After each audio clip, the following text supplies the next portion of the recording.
Hi everyone and welcome back. So in coming set of videos, we are going to cover lots of demos, lots of videos on doing a practical hands-on. I have already posted my GitHub repository and you will see that. I will share that in the description link.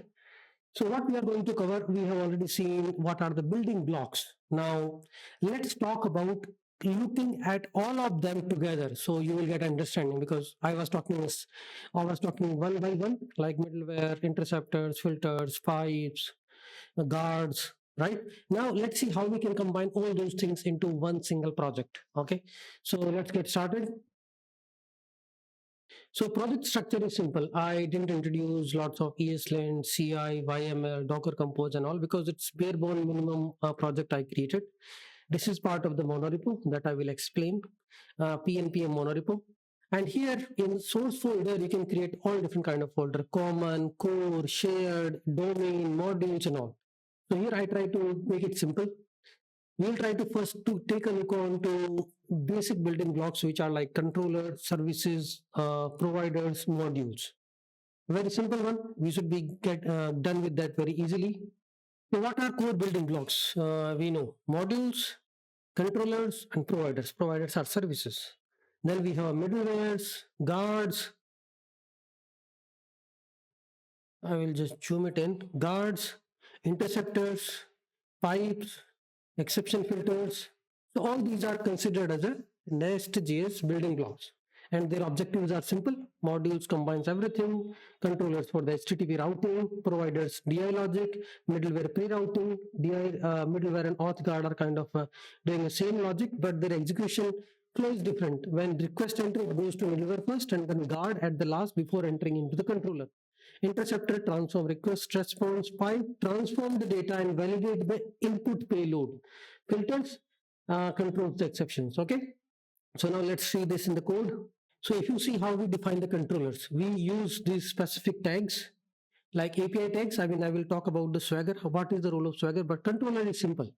We are defining a class, and inside that we are defining all these methods: get, API operations. These are like Swagger decorators which we need to define.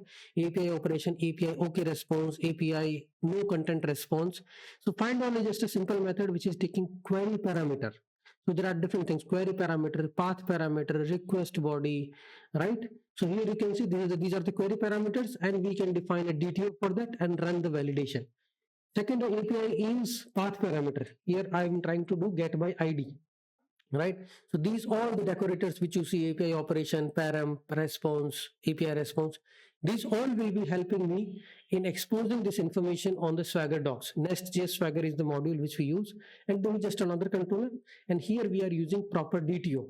So you might be confused what all these terminologies: DTO, data transfer object. So whenever there is a payload you are taking, so to validate that payload, you can define a DTOs for the JSON request body. So here you can see I'm doing create user DTO. It is nothing but it's just a class using class validator. So here it's like a CRUD operations. Create user, need a body. Put, need a ID and a body, right? And here I will be using the auth guards also. Like, okay, you can update your profile if you are validated, if you are authorized, right? And you can expose these proper response code. API response, API summary. This will be shown on the Swagger. Update user, create user, delete user. What all status code this API can respond? 200, 404, right? So these are like different. These are like all different CRUD operations you can see here. So here, if you want to protect some APIs, so I actually added two decorators. These are custom decorators. I will explain them. But simple controller definition is just this: get, HTTP get, and method. These are additional because we wanted to export some information on the Swagger. And what is this query DTO? If you see, query DTO is simple. It is using class validator and a transformer that I was talking about, right? So query DTO, I mean, these are just the validations you can perform. You can use joy, or a class validator. Page minimum 1, it cannot be negative, it cannot be 0, minimum 1, it should be number. That's it. Limit minimum 1, maximum 100, it should be number. And this is a transformer. If you're passing anything in the string, will be transformed. In role must be in this enum, admin, user, or moderator. Sort by created at sort order, ascending, descending, right? By default, it will take descending. So these all are class validator validation. We are not using JOD, we are not using joy, but how should I validate that the query parameter which is being passed is of that type or not, right? So here you can see the body.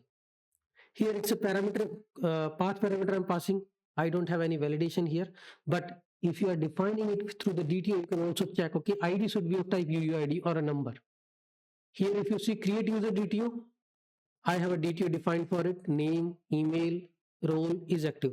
So if this constraint is not satisfied in the request body, it will throw bad request exception, bad request, simple. You cannot pass role other than admin user moderator, is active should be Boolean. Some are optional. You can skip is active. Some are off, role is optional. Email not empty must be is email. So this is the custom validation. I mean, class validator validation. Email cannot be any random string. Name, basic validation. Okay.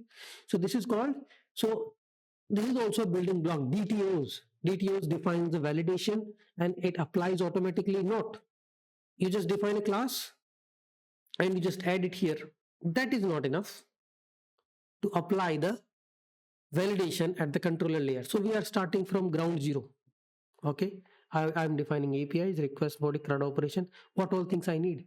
I have created DTO, I have done the validation, but will it bootstrap the validation? No. You need a validation pipe. So this part is important for validation. If you can see here, app.use global pipe, because I want to validate all my APIs. Validation pipe, whitelist true, transform true. I have already explained what all these terms are, right? Forbidden non whitelisted true. That means it will not allow any additional properties you are passing. Transform is it will transform, whitelist true. So this is the validation pipe I have enabled at a global instance of NestJS. That means wherever I'm using DTOs for the validation will apply automatically. So there are some inbuilt validation pipe also, parse int pipe, parse pool pipe, parse float pipe, currency pipe and all, but we hardly use them. So this is how a proper validation should be done, and this is how you can actually, so you can see here I'm adding all these things from the NestJS Swagger. In the next video we will see how we can expose all those things on the Swagger docs.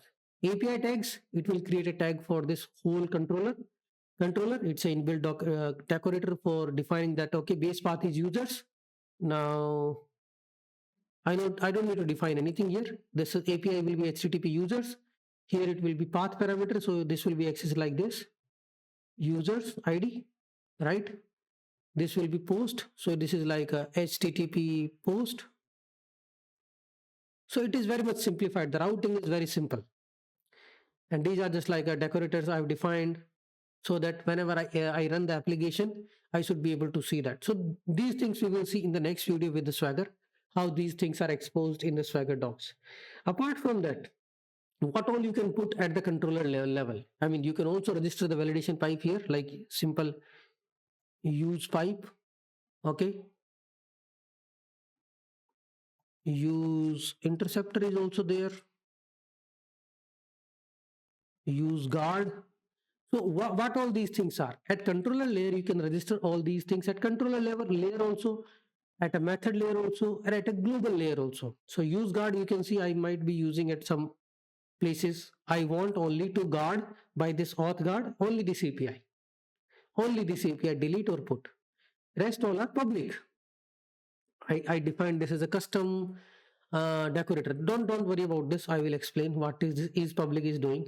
So use guard, use interceptors, use pipes. You can add at the controller layer or at the method layer level. I mean, defining these things at the method layer doesn't make sense, right? Use pipe. I want to apply use pipe either at a global or either at a particular controller layer, not at the method layer. Interceptors will be also be global, and guards can be specific to a particular API path, right?